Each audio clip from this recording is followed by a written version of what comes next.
Buenas tardes, estimados colegas. Bienvenidos a la cuarta sesión del curso Casos Clínicos Educativos, PROBA Instituto Nacional de Salud del Niño 2025. Para esta sesión vamos a presentar el caso de una infección del tracto urinario complicada por Enterococcus fecalis, que es un patógeno poco sospechado como etiología de infección urinaria en niños.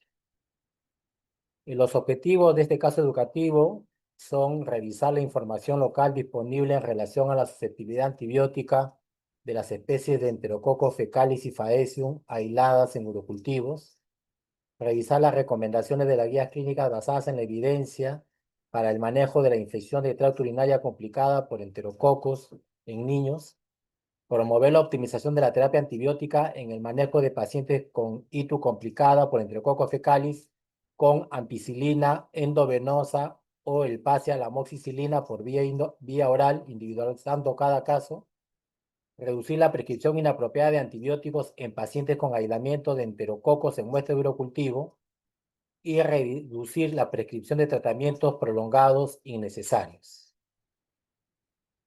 El presente caso clínico educativo es el de un lactante de 8 meses de edad, de sexo femenino, procedente del Agustino, de distrito de la ciudad de Lima, que ingresa con un tiempo de enfermedad de 2 días. Inicia la enfermedad con fiebre cuantificada en 38,6, irritabilidad y náuseas. Al segundo día de enfermedad, la madre refiere compromiso del estado general, la fiebre se torna más continua y más alta, cuantificándose en 39 grados centígrados y con problemas de la tolerancia oral, motivo por el cual acude al servicio de emergencia del Instituto Nacional de Salud del Niño de Breña.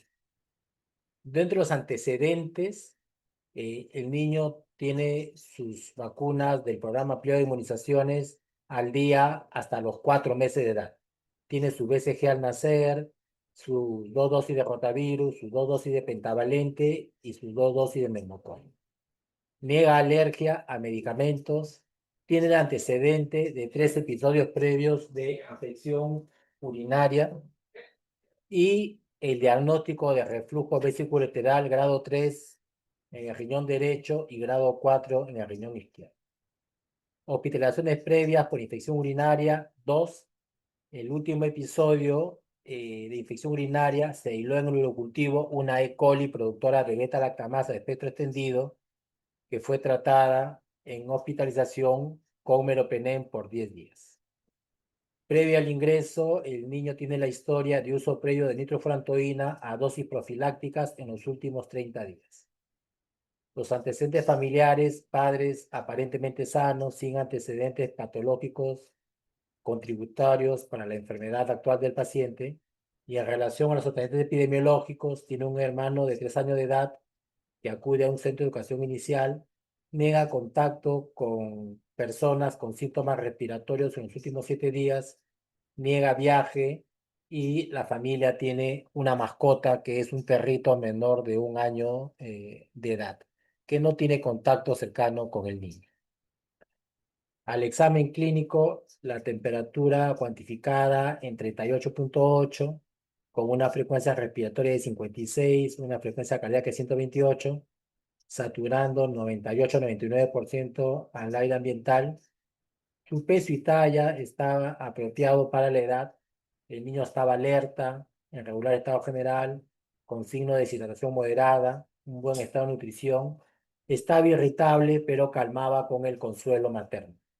No palidez, no cianosis, no petequias, llenado capilar menor de 2 segundos, no tirajes, la evaluación de oídos, nariz y garganta sin alteración significativa, el murmullo vesicular pasaba bien en ambos campos pulmonares, los ruidos cardíacos estaban rítmicos, no soplos, y el resto del examen clínico no tenía alteración significativa. No había adenomegalias palpables ni hepatoesplenomegalia palpable.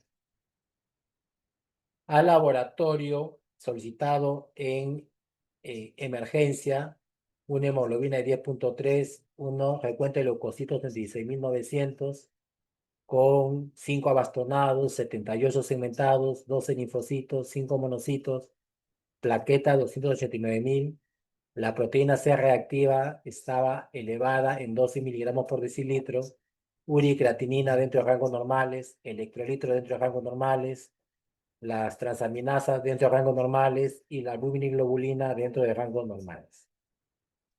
El examen completo de orina mostraba una densidad de 1010, proteínas negativo, cuerpos cetónicos positivos, lo cual está en relación probablemente con la pobre tolerancia oral del niño y el ayuno prolongado, glucosa en orina negativo, hemoglobina negativo, esterasa leucocitaria 1 cruz, nitritos negativo, células epiteliales de 0 a 2 por campo. O sea, podríamos considerar que el sedimento de orina era significativo para su interpretación, y el recuento de leucocitos de 50 a 60 por campo y de hematíes 4 a 6 por campo. Con esos resultados iniciales, deciden solicitar un hemocultivo y un urocultivo.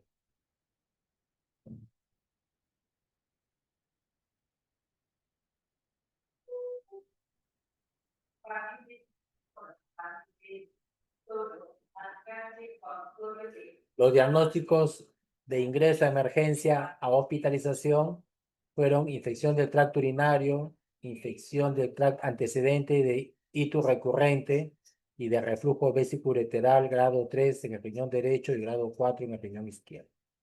El tratamiento indicado a su pase a observación de emergencia fue lactancia materna de manda, ablactancia 2, hidratación endovenosa, cestraxona a 90 miligramos por kilo día dividido en cada 12 horas y metamisol condicional a temperatura mayor de 38 grados, balance hídrico y control de funciones vitales.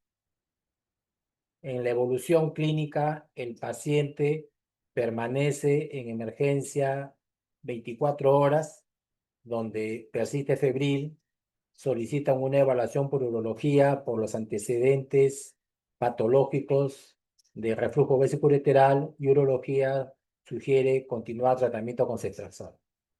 Después de 24 horas pasa a hospitalización de medicina, donde continúa en tratamiento con cestraxona, pero a las 72 horas continúa febril, asociado a irritabilidad, a pesar de 72 horas de tratamiento con cestraxona a 90 por kilo dividido en 2 dosis por vía endovenosa.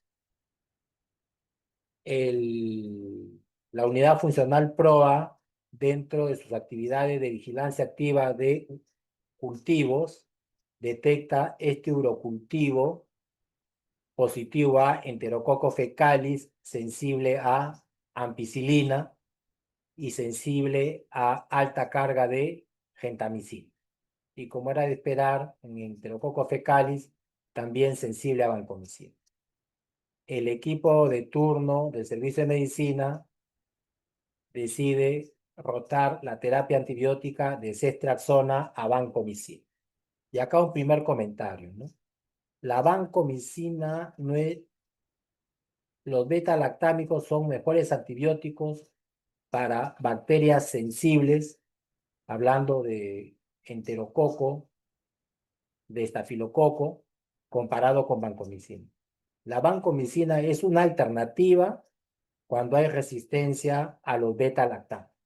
Entonces acá uno de los problemas que tenemos es que a pesar de ser sensible a ampicilina, se le indicó tratamiento con vancomicina. El equipo de PROA fue a hacer sus rondas de vigilancia activa a la cama del paciente y coordinando con el equipo tratante, se sugirió el tratamiento con ampicilina, debido a que el paciente no estaba séptico, no era una infección severa, era una ITU complicada, y se sugirió ampicilina de 100 a 150 miligramos por kilo día, dividido en 4 dosis por 3 días, y a las 72 horas que el paciente se encuentre febril, podría ser desescalado a amoxicilina por vía oral 50 miligramos por kilo, dividido en 3 dosis, hasta completar 4 días. ¿Ok? Y el equipo de prueba diariamente fue a evaluar al paciente para ver la evolución, la cual fue favorable. Les presento información del Servicio de Microbiología en relación a aislamiento de Enterococcus fecalis en urocultivo durante el año 2024. Como ustedes pueden ver, Enterococcus fecalis ha sido aislado en pacientes de diferentes servicios: urología, emergencia, nefrología, consulta externa, hospitalizaciones de medicina, pacientes de neurocirugía, de neurología y pacientes de cuidados intensivos. Tanto en el servicio de emergencia como durante la hospitalización, como durante las evaluaciones por consulta ambulatoria. Y cuando nosotros vemos el perfil de susceptibilidad de los enterococos, las dos especies de enterococo de más importancia médica por su asociación con infecciones son el Enterococcus fecalis y el Enterococcus faecium. Y como era de esperar, de las 36 aislamientos de Enterococcus fecalis, el 100% son sensibles a la ampicilina, que es el fenotipo esperado de susceptibilidad del Enterococcus fecalis. A diferencia del Enterococcus faecium, que el fenotipo esperado es resistencia a ampicilina, por eso la pobre susceptibilidad, pero sensibilidad a vancomicina. Pero hemos entrado a la era del Enterococcus faecium resistente a vancomicina. Por eso es importante resaltar este hecho, que ya en el hospital el Enterococcus fecalis sigue siendo sensible a ampicilina, pero el Enterococcus faecium, la sensibilidad a ampicilina, a vancomicina, es solo 38%. Significa que tenemos cerca de un 60% de Enterococcus faecium resistentes a vancomicina, lo cual ya nos lleva un problema en el tratamiento cuando estamos frente a una infección. Entonces, para la elección apropiada de la terapia antibiótica, el ITSA ha propuesto las siguientes definiciones en relación a infecciones del tracto urinario. Cistitis no complicada es la infección del tracto urinario inferior que compromete usualmente la vejiga, que cursa con síntomas miccionales o urinarios bajos, y el paciente no tiene fiebre, no tiene compromiso del estado general y no tiene alteraciones funcionales ni anatómicas del tracto génito urinario, y tampoco está sometido a instrumentación como es un catéter urinario. ¿Ok? Y no ha tenido infecciones urinarias en las semanas previas. Esa es una cistitis no complicada.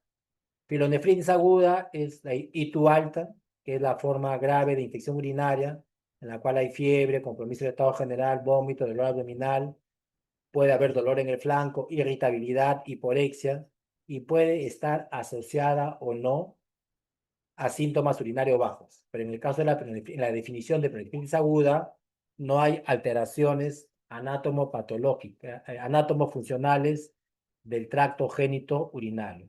Y la localización está principalmente en el parénquima renal. En cambio, vamos a llamar infección urinaria complicada a cualquier infección urinaria, ya sea alta o baja, pero que está asociada a alteraciones anatomofuncionales del tracto genitourinario o a instrumentación como son catéteres urinarios, o aquella que se presenta en niños o adolescentes del género masculino. ¿Ok? A eso vamos a llamar infección de tracto urinario complicada. Si yo tengo un niño sin patología urológica previa que tuvo indicación de un catéter urinario por más de 48 horas y me hace una infección urinaria, si yo retiro el catéter urinario, ese paciente ya pasa de ser una ITU complicada a una cistitis aguda no complicada. ¿Por qué? Porque he retirado el factor de riesgo, que es el catéter urinario. De ahí la importancia de retirar los catéteres urinarios cuando ya no son necesarios.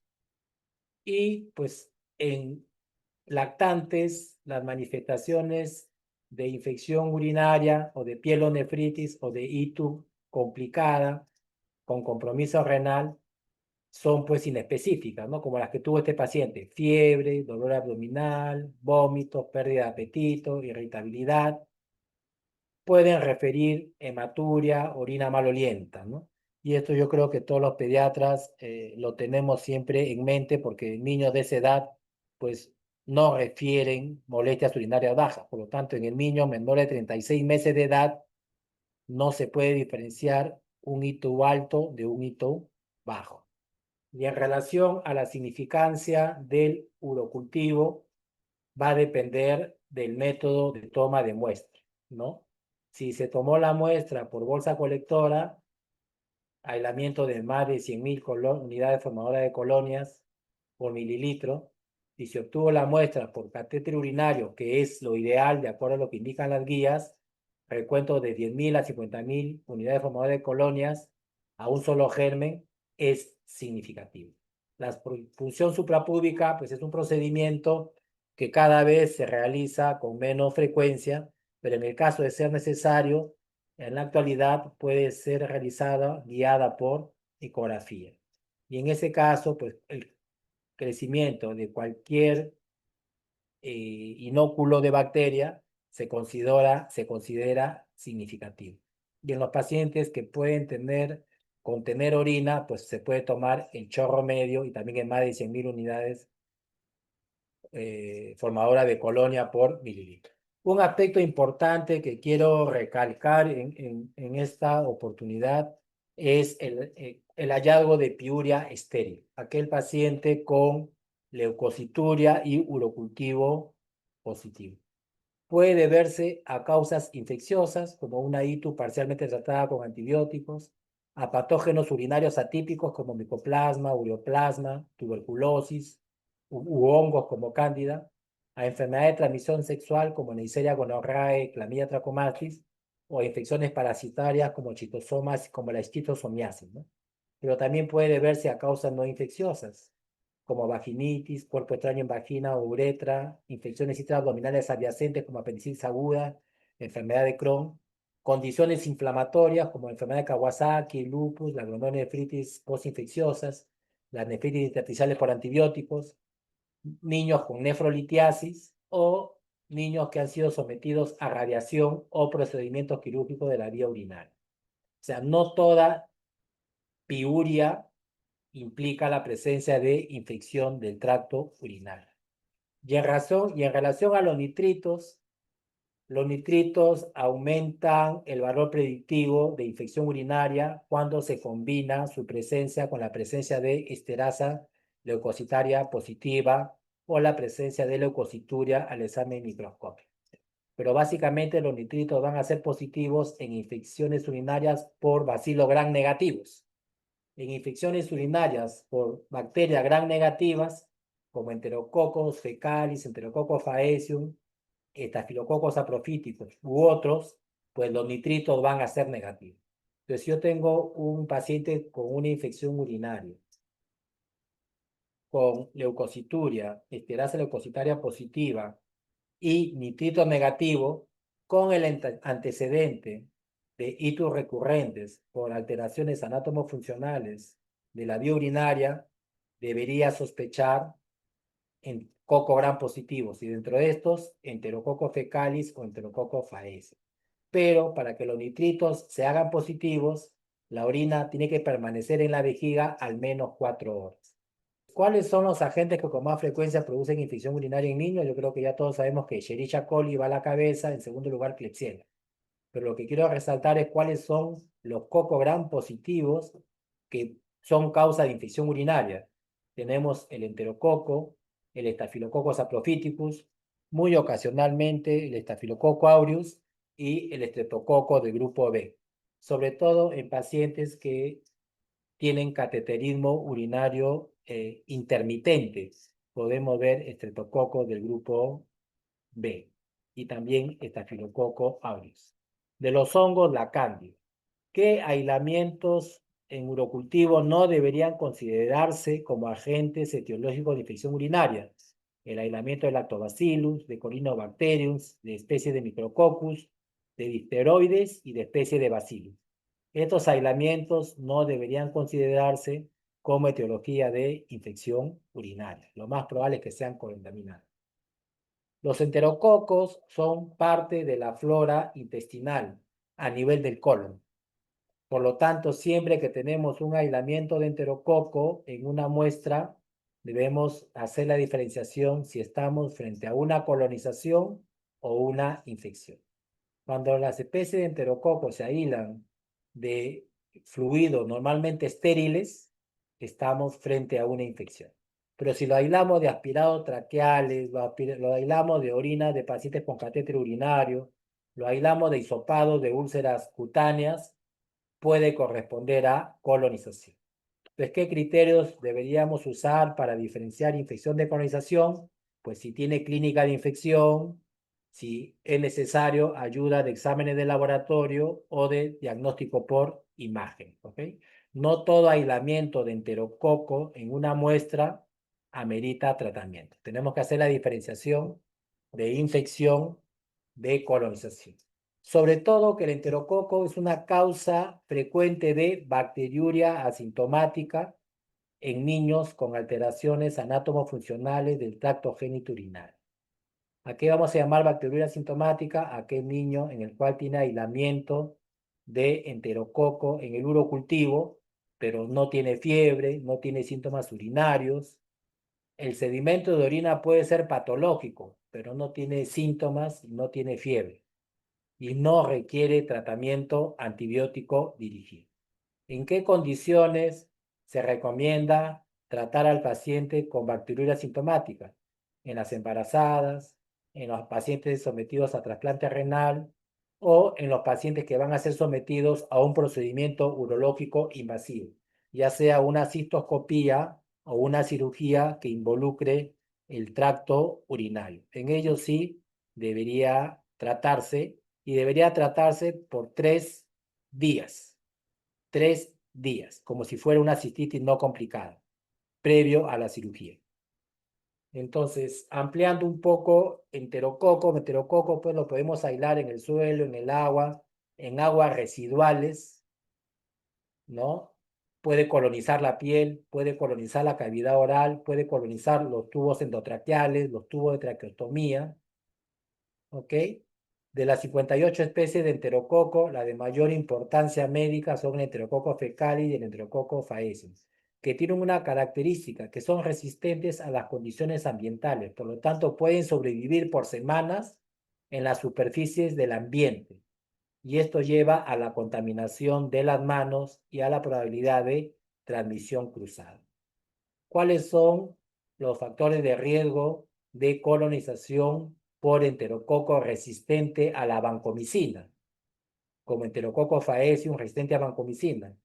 El uso, tratamientos previos prolongados de vancomicina o cefalosporina de tercera generación. Es por eso que el enterococo faecium ya está siendo un problema en nuestro instituto, debido al alto consumo de vancomicina y cefalosporina de tercera generación, ya sea en pacientes hospitalizados o, en el caso de céfalo de tercera, en pacientes ambulatorios. Y otra característica del enterococo que favorece la infección y dificulta el tratamiento, si es que no retiramos los dispositivos médicos, es la producción de biofilms, que son estos exopolisacáridos que se adhieren a los dispositivos médicos y que van a proteger al enterococo del sistema inmune y de los antibióticos, lo cual hace que puedan tener bacteriuria persistente pero asintomática, ¿no? Pero también presentar infecciones en diferentes localizaciones.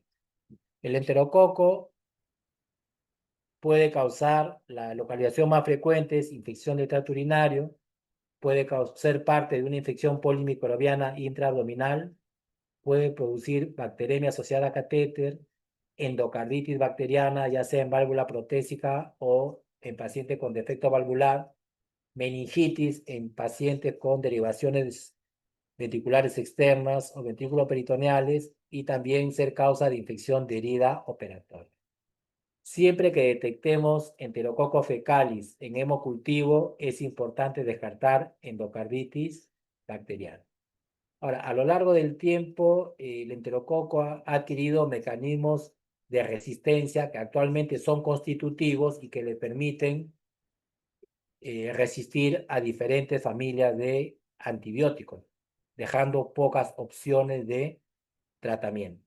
Y en pacientes con dispositivos médicos, la propiedad de producir biofilms lleva a que el manejo de estas infecciones sea más dificultoso o tenga menos éxito si es que no retiramos pues los catéteres, las prótesis o las válvulas protésicas. En general, ¿cuáles son los factores de riesgo para colonización e infección por enterococos? Hospitalización prolongada, estancia en UCI, pacientes en hemodiálisis, pacientes con diabetes no controlada, pacientes con cáncer o trasplantados, pacientes con supresión de la acidez gástrica, pacientes con dispositivo médico, principalmente catéteres centrales, catéteres urinarios, y exposición a superficies contaminadas. ¿Ok? Hay estudios que han encontrado que el enterococo contamina los termómetros, contamina los estetoscopios, contamina las perillas de las puertas, contamina las barandas de las camas, contamina las superficies de las mesas de noche.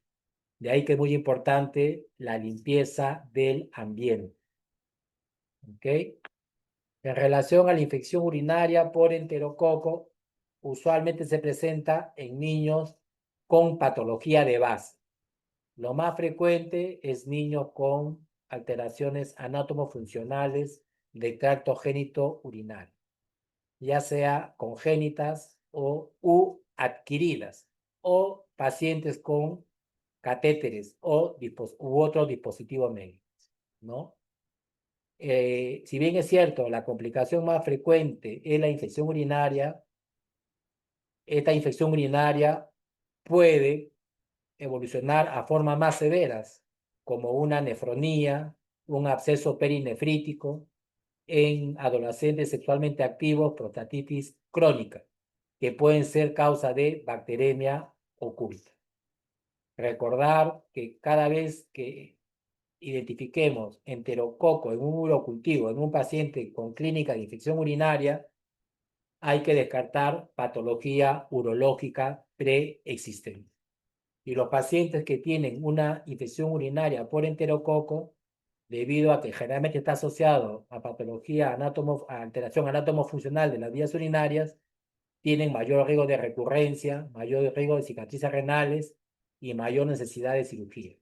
Pero no hay ninguna evidencia que sustente el tratamiento antibiótico de la bacteriuria asintomática, con la excepción de gestantes, pacientes con trasplante renal o pacientes que vayan a ser sometidos a un procedimiento urológico invasivo.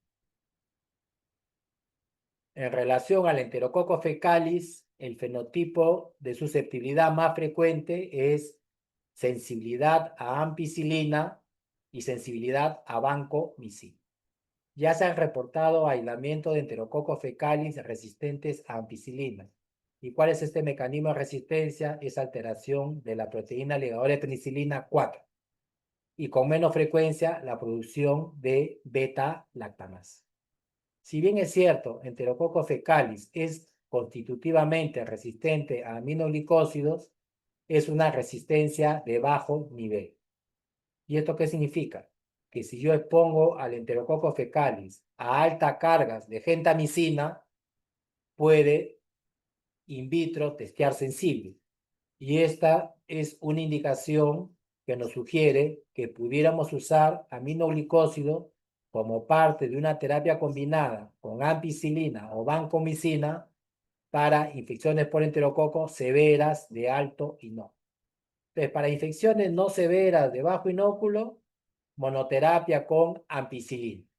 Para infecciones severas como sepsis, abscesos, meningitis, osteomelitis, en ese caso, la asociación de ampicilina con aminoglicósidos estaría justificado por un efecto sinérgico.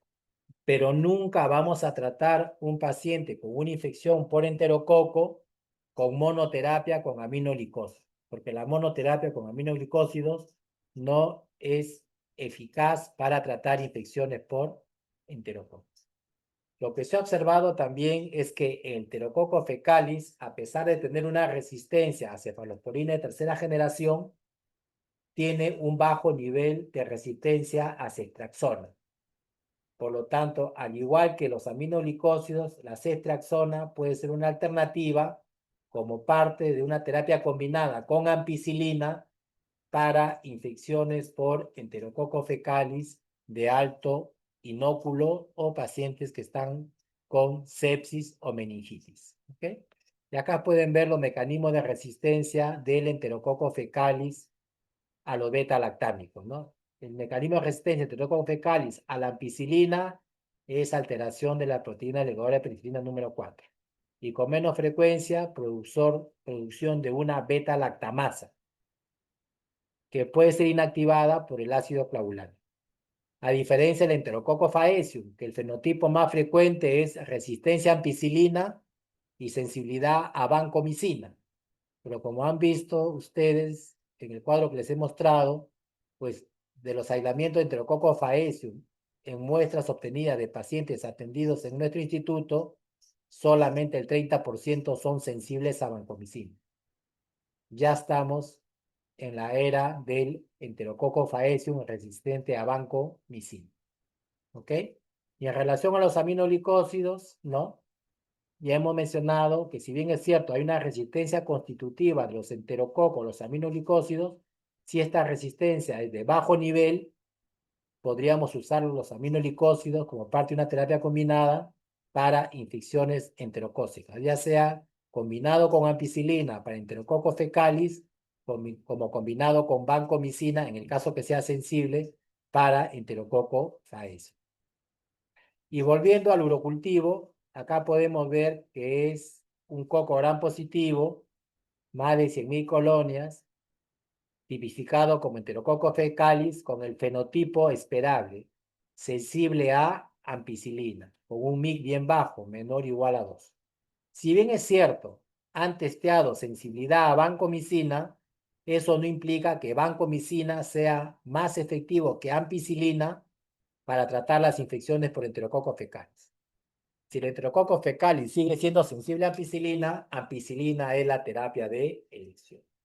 Y acá también se testea sensibilidad a alta carga de gentamicina y es sensible a alta carga de gentamicina. Significa que si el paciente hubiera estado con una urosepsis o tuviera un absceso renal o una nefronía, podríamos asociar ampicilina con gentamicina por el efecto sinérgico.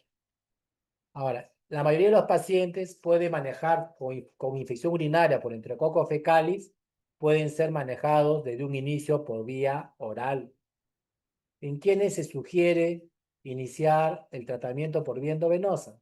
En los menores de 3 meses de edad, cuando hay una afectación marcada del estado general, cuando hay imposibilidad de asegurar la tolerancia del medicamento por vía oral, cuando hay fracaso a la terapia o vía oral dentro de las 48 horas, si es que no hay alternativas de antibióticos por vía oral porque hay resistencia, o en pacientes con inmunosupresión significativa, ¿no? En ellos se podría decidir iniciar el tratamiento de infección urinaria complicada por vía endovenosa. ¿Cuáles serían las recomendaciones para el tratamiento de una ITU por Enterococcus fecalis sensible a ampicilina, como en el caso que estamos presentando? Por vía endovenosa, ampicilina 100 a 150 miligramos por kilo día, dividido en 4 dosis por 7 días.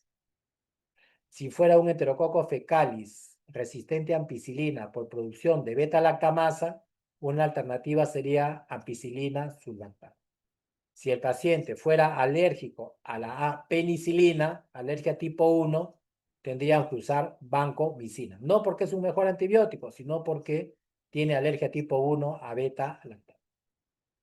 Después de una mejoría clínica a las 48 a 72 horas, si iniciamos el tratamiento por vía endovenosa, este paciente podría pasar a amoxicilina, 50 miligramos por kilo día, dividido en cada 8 horas, hasta completar los 7 días de tratamiento.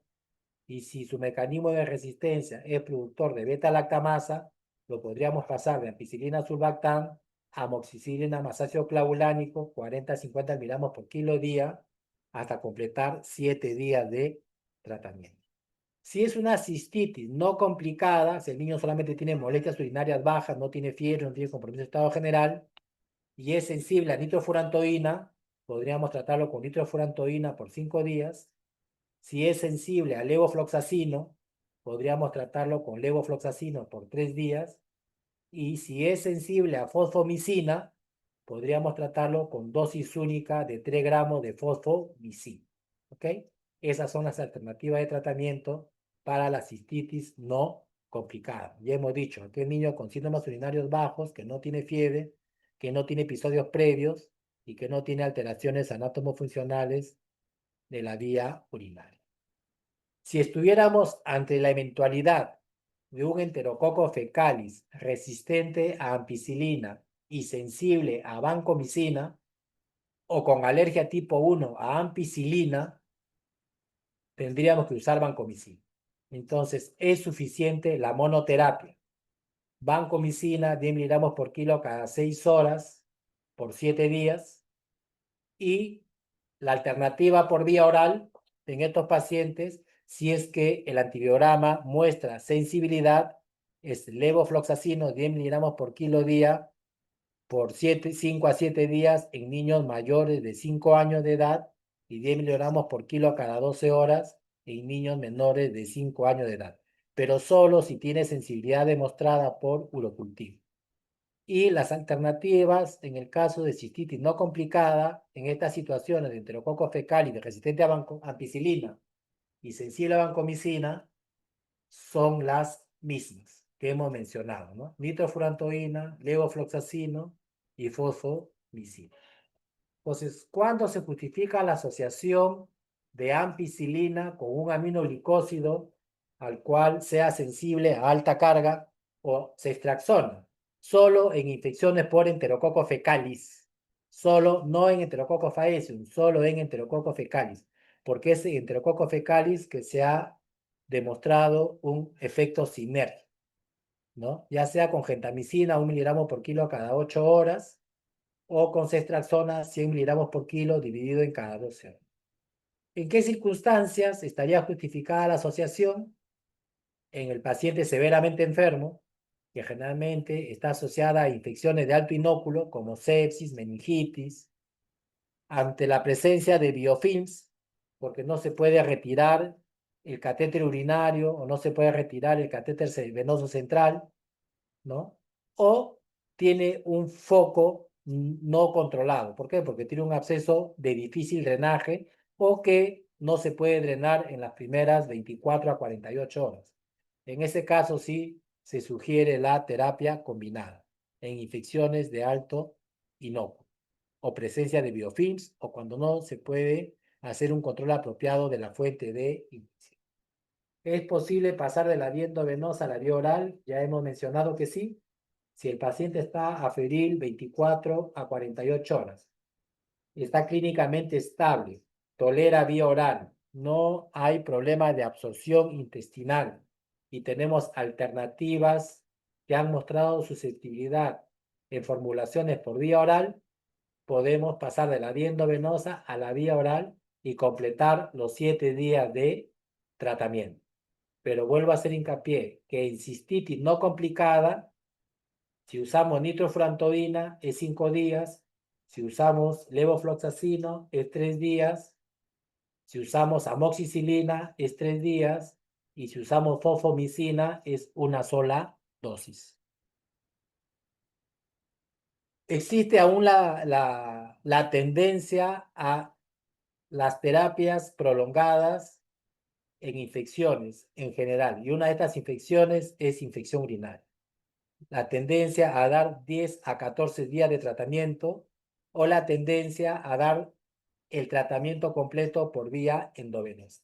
Pero ya hay evidencia que muestra de ensayos clínicos controlados que en el caso de pielonefritis o ITU complicada, 5 a 7 días de tratamiento antibiótico es igual de efectivo que 10 a 14 días de antibiótico. O sea, 5 a 7 días no es inferior a 10 a 14 días.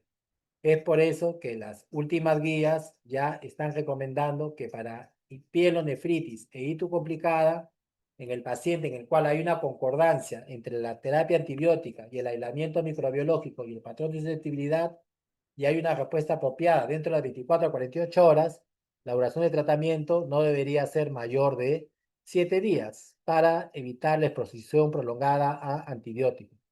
Y este es un estudio comparativo de eficacia de tratamientos cortos de 7 días con tratamientos comparados de 10 a 14 días en niños con pielonefritis.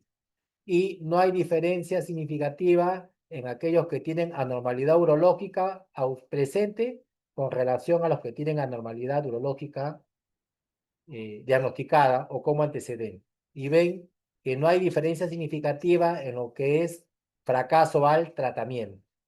De ahí que las conclusiones es que este es uno de los estudios que sugiere que cursos cortos de terapia son tan efectivos como terapias prolongadas.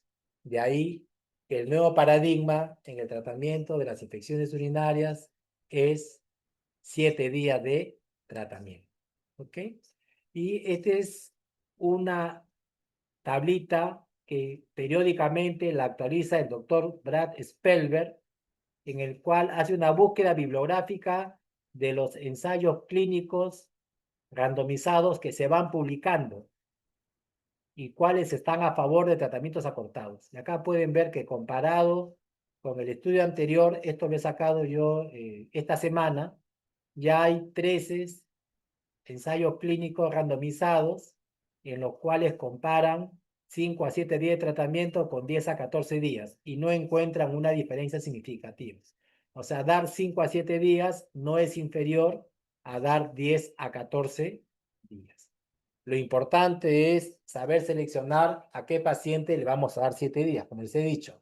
Si es un paciente en el cual hay una concordancia entre el aislamiento microbiológico y el antibiograma y el antibiótico indicado, hay caída de la fiebre a las 24 a 48 horas, estabilización clínica, mejoría de síntomas a las 48 a 72 horas y el paciente tolera vía oral, podríamos pasarlo a la vía oral y completarle los 7 días de tratamiento antibiótico.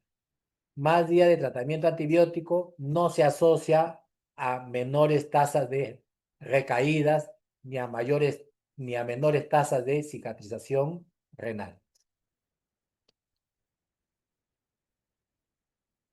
Bueno, no sé si tienen alguna pregunta.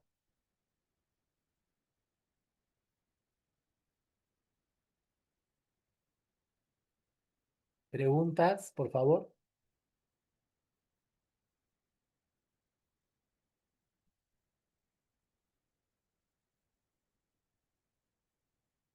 Preguntas.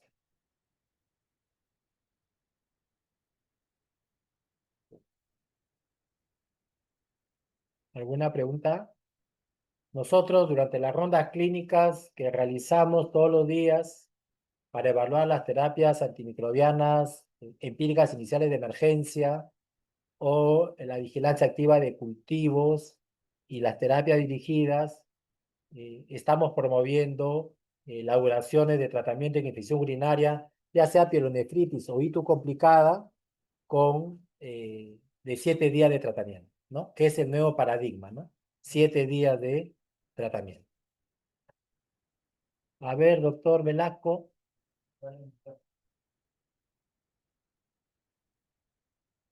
Doctor Velasco, si le pueden dar micrófono al doctor Velasco, por favor.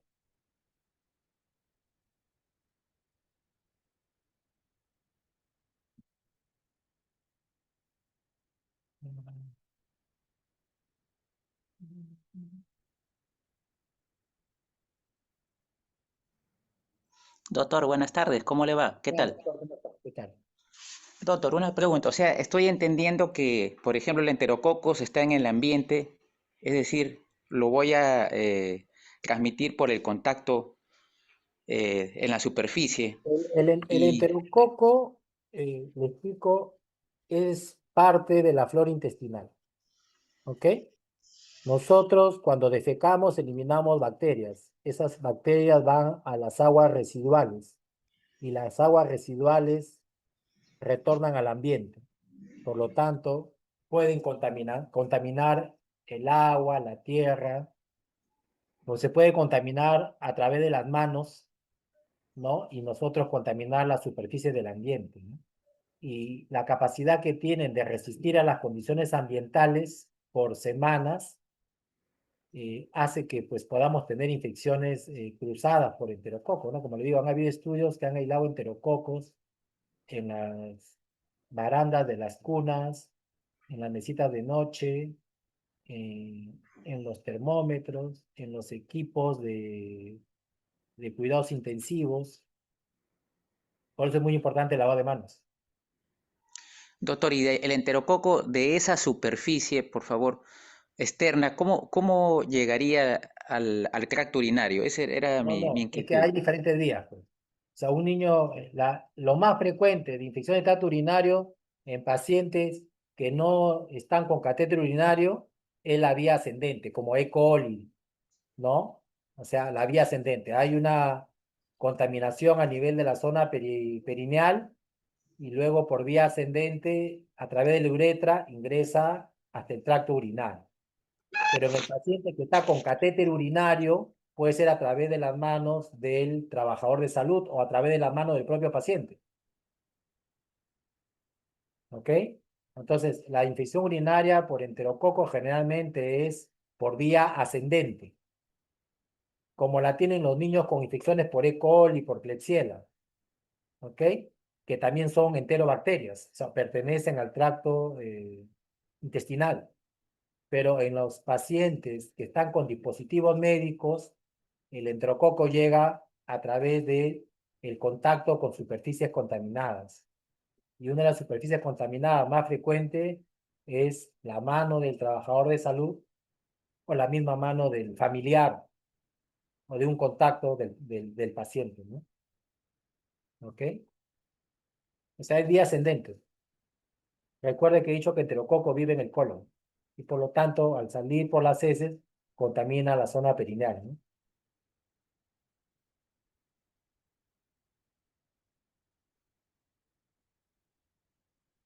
¿Alguna otra pregunta, doctor? ¿Le quedó claro? Disculpe.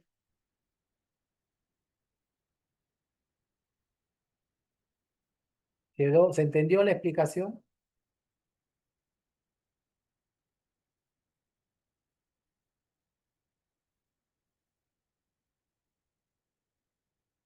Bueno, lo que quiero resaltar en este caso clínico y es el motivo de su presentación, en primer lugar es que enterococo es causa de infección urinaria, básicamente de ITU complicada, ¿ok? Que la bacteriuria asintomática por enterococo es frecuente y no amerita tratamiento.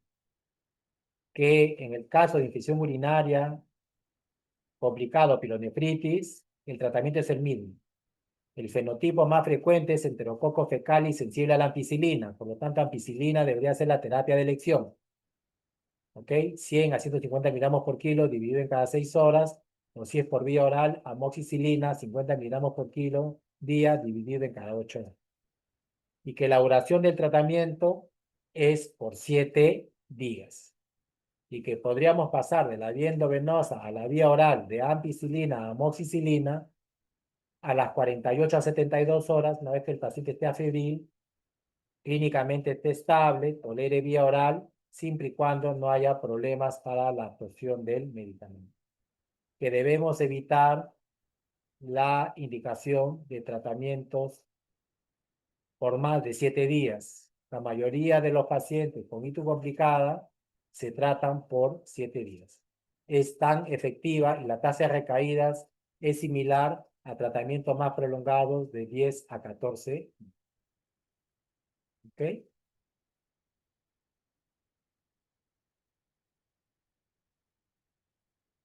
¿Alguna otra pregunta? Bueno, si no hay otra pregunta, les agradezco su participación y ya nos estaremos reencontrando en el próximo caso clínico educativo que tratará sobre celulitis. Nos vemos, hasta luego.